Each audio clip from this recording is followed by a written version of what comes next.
Morning class, आप सभी को हिंदी दिवस की बहुत बहुत शुभकामनाएं। आज हम आपके गद्य भाग में पंडित जवाहरलाल नेहरू, जो कि हमारे भारत के प्रथम प्रधानमंत्री थे, उनके द्वारा रचित पाठ भारत माता का अध्ययन करेंगे।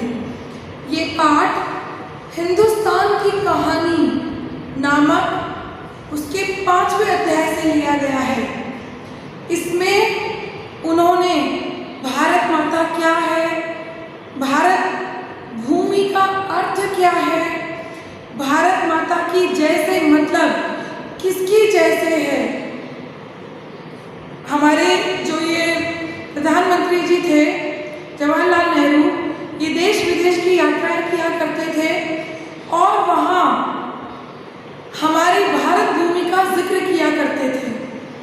तो इसका पाठ परिचय मैं आपको थोड़ा बता दूं। प्रस्तुत पाठ हिंदुस्तान की कहानी का 5वां अध्याय है। अंग्रेजी से भाषांतर, यानी ये इंग्लिश में लिखा हुआ था, वहां से इसका ट्रांसलेशन हरिभाऊ उपाध्याय ने किया है। इस पाठ में पंडित जवाहरलाल नेहरू ने बताया कि अलग अलग जो कार्यक्रम आयोजित होते थे, वहां जाकर ये लोगों से भारत भूमि के बारे में बात करते थे। भारत भूमि जहाँ की भाषाएं, रंग, कला, संस्कृति, खान पान, वेशभूषा, नृत्य, परंपराएं आदि विविध हैं, पर विविधता में एकता भारत की विशेषता है। पंडित नेहरू ने भारत माता शब्द पर विचार किया। भारत माता की जैसे क्या मतलब है, इस पर विचार किया। तो एक तरह से विस्तृत जो भूभाग है, उस पर रहते हुए भी किस प्रकार भारत भूमि एक है, ये हमें इस पाठ से जानने को मिलेगा।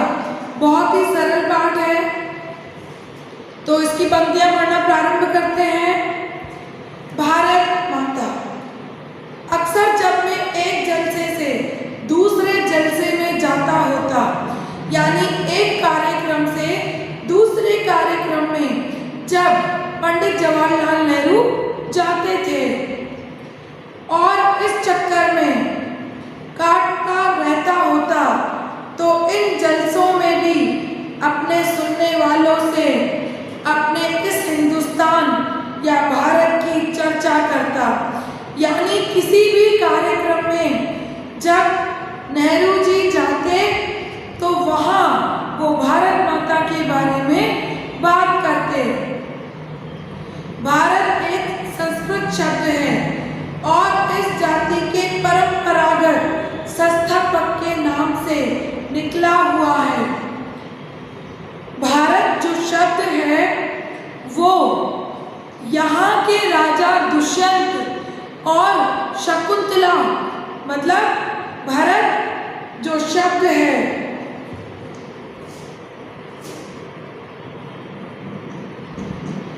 कालिदास जी ने एक कहानी लिखी है।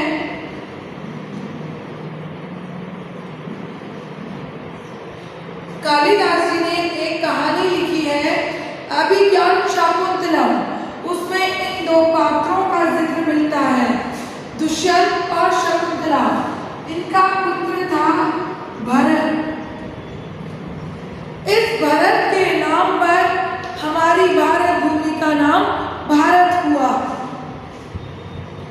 मैं शहरों में ऐसा बहुत कम करता, क्योंकि वहाँ के सुनने वाले कुछ ज्यादा सयाने थे और उन्हें दूसरे किस्म की ग़िज़ा की ज़रूरत थी। यानी शहरों में वो इस प्रकार के विषय कम छेड़ा करते थे, क्योंकि शहर के लोग किन्हीं और ही मुद्दों पर बात करना पसंद किया करते थे। लेकिन किसानों से उनका नज़रिया महदूद था। मैं इस बड़े देश की चर्चा करता, जिसकी आज़ादी के लिए हम कोशिश कर रहे थे, और बताता देश का एक हिस्सा दूसरे से जुदा होते हुए भी हिंदुस्तान एक था। यानी नेहरू जी शहरों में कम और गांवों में ज़्यादा, गांव में किसी भी कार्यक्रम में सम्मिलित होने पर वो किसानों से भारत भूमि, भारत माता के बारे में जिक्र किया करते थे।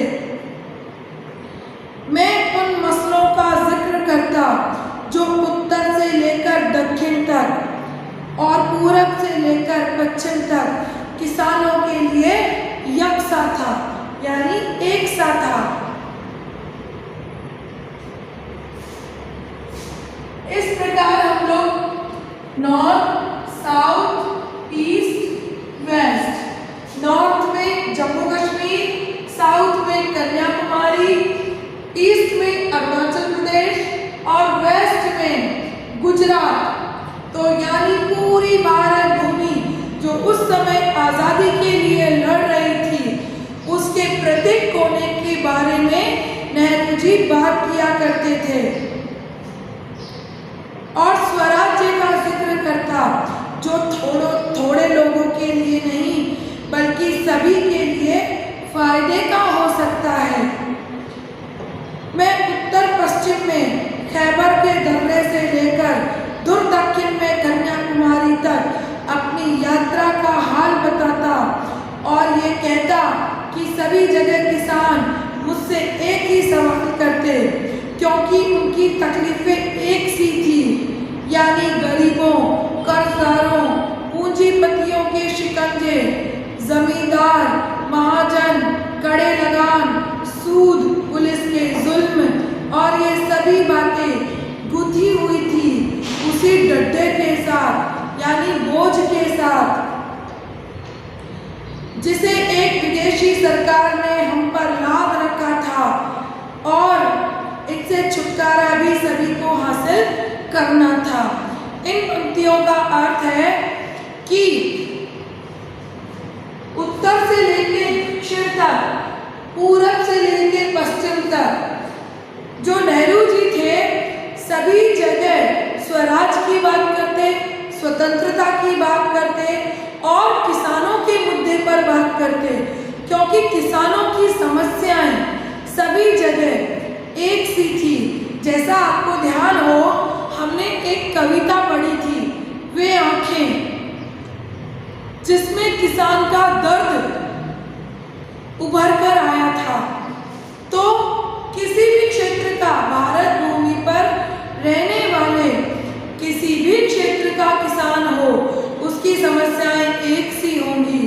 खाद, बीज, लगान, कर, उनमें उपज प्राप्त करना और तत्कालीन परिस्थितियों में जब अंग्रेजों का शासन था, उस समय सबसे ज़्यादा परेशानी थी हमारा गुलाम होना और अंग्रेजी साम्राज्य द्वारा ये सब हड़प लिया जाना। मैंने इस बात की कोशिश की कि लोग सारे हिंदुस्तान के बारे में सोचें और कुछ हद तक इस बड़ी दुनिया के बारे में भी, जिसके हम एक जुज हैं, यानी भाग हैं।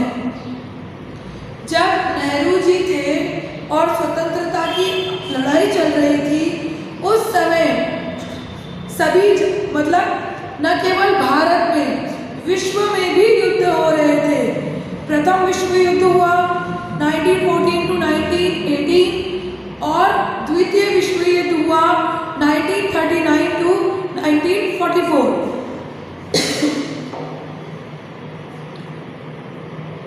मैं अपनी बातचीत में चीन, स्पेन, अबिसीनिया, मध्य यूरोप, मिस्र, पश्चिमी एशिया में होने वाले कश्मकशों का जिक्र भी ले आता। यानी कि भारत की बात चलते चलते विश्व के मुद्दे भी छिड़ जाते। वो क्यों? क्योंकि उस समय तत्कालीन विश्व युद्ध चल रहे थे। मैं उन्हें सोवियत यूनियन में होने वाली अचरज भरी तब्दीलियों का हाल बताता और कहता कि अमेरिका ने कैसी तरक्की की है।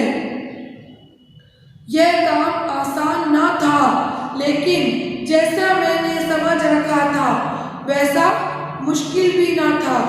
इसकी वजह यह थी कि हमारे पुराने महाकाव्यों ने और पुराणों की कथा कहानियों ने, जिन्हें वे खूब जानते थे, उन्हें इस देश की कल्पना करा दी थी।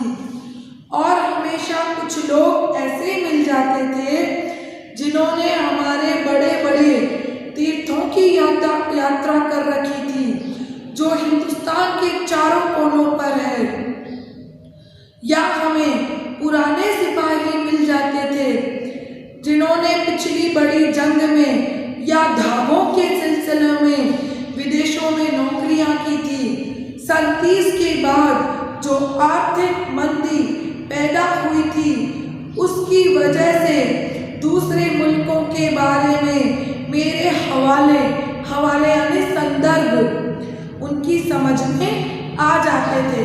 देखो बेटा, इस गद्यांश में नेहरू जी कह रहे हैं कि जब मैं भारत भूमि के किसी भी कार्यक्रम में जाता, वहाँ के लोगों से बात करता, तो किसानों के मुद्दों पर बात होती, उनकी समस्याओं पर बात होती। और क्योंकि नेहरू जी ने विश्व के सभी देशों की यात्रा भी कर रखी थी, और बात करते करते कुछ ऐसे लोग मिल जाते जिन्होंने वर्ल्ड वॉर में हिस्सा लिया है या जिन्होंने भारत के अलग अलग क्षेत्रों में काम किया है, तो वो लोग भी नेहरू जी की सहायता करते, ताकि लोग एक दूसरे को अपनी बात भली भांति समझा पाएं कि क्या चल रहा है। मतलब जैसे आज हम बात करें टॉप में क्या चल रहा है, राजस्थान में क्या चल रहा है, भारत में क्या चल रहा है, और उसके बाद हम पाते हैं विश्व में क्या चल रहा है। तो 1930 के समय जो आर्थिक मंदी पैदा हुई, तो वो बातें भी ये अच्छी प्रकार से एक दूसरे को समझा पाते। जैसे आज कोरोना के चलते सभी जगह आर्थिक मंदी चल रही है, व्यापार गति, नौकरी, व्यवसाय सब रुक से गए हैं। कभी ऐसा भी होता जब मैं किसी जलसे में पहुंचता तो मेरा स्वागत भारत माता की जय इस नारे से जोर के साथ किया जाता। मैं लोगों से अचानक पूछ बैठता कि इस नारे से उनका क्या मतलब है। ये भारत माता कौन है जिसकी वे जय चाहते हैं। मेरे सवाल से उन्हें कुतूहल यानी कौतूहल, उत्सुकता होती और ताज्जुब होता। कुछ जवाब न बन पड़ने पर वे एक दूसरे की तरफ देखने लग जाते। मैं सवाल करता रहता, आखिर एक हट्टे कट्टे जाट ने जो अनगिनत पीढ़ियों से किसानी का काम करता आया था, जवाब दिया, भारत माता से मतलब धरती से है। कौन सी धरती? उन खास उनके गांव की धरती, जिले की, सूबे की या हिंदुस्तान की धरती से उनका मतलब है। इस तरह सवाल जवाब चलते रहते, यहाँ तक कि वे ऊबकर मुझसे कहने लगते कि मैं ही बताऊं। देखो, जब लोग इनका स्वागत करते और कहते भारत माता की जय, तो नेहरू जी लोगों से पूछ बैठते कि इस जय से क्या तात्पर्य है। हमारी जन्मभूमि से जय, मातृभूमि की जय, या ये पूरी भारत भूमि की जय। तो लोगों से इंटरेक्शन करने के लिए वो भली भांति के विविध प्रकार के सवाल जवाब किया करते। कई बार लोग नेहरू जी से ही पूछते कि आप ही बताएं। मैं इसकी कोशिश करता और बताता कि हिंदुस्तान वह सब कुछ है जिसे उन्होंने समझ रखा है, लेकिन वह इससे भी बहुत ज़्यादा है। हिंदुस्तान के नदी, पहाड़, जंगल, खेत जो हमें अन्न देते हैं, ये सब हमें अजीज हैं, यानी प्रिय लेकिन आखिरकार जिनकी गिनती है वे हैं हिंदुस्तान के लोग, उनके और मेरे जैसे लोग जो इस सारे देश में फैले हुए हैं। भारत माता दरअसल यही करोड़ों लोग हैं और भारत माता की जय से मतलब हुआ इन करोड़ों लोगों की जय। तो नेहरू जी उन्हें बताते कि भारत भूमि पर जितने भी खेत खलियान, मिट्टी, पर्वत, पहाड़, नदियाँ, झीलें, ये सब भारत भूमि है और भारत माता की जय से मतलब है इस पर बसने वाले समस्त लोगों की जय। मैं उनसे कहता कि तुम इस भारत माता के अंश हो, एक तरह से तुम ही भारत माता हो और जैसे जैसे ये विचार उनके मन में बैठते उनकी आंखों में चमक आ जाती, इस तरह मानो उन्होंने कोई बड़ी खोज कर ली हो। तो नेहरू जी ने इस पाठ में किन बातों पर प्रकाश डाला कि किसानों के मुद्दे क्या हैं, भारत भूमि क्या है, भारत माता की जय से मतलब है हम सभी की जय से। तो बेटा पाठ पढ़िएगा, जो नहीं समझ में आए पूछिएगा, वर्क कंप्लीट करिएगा।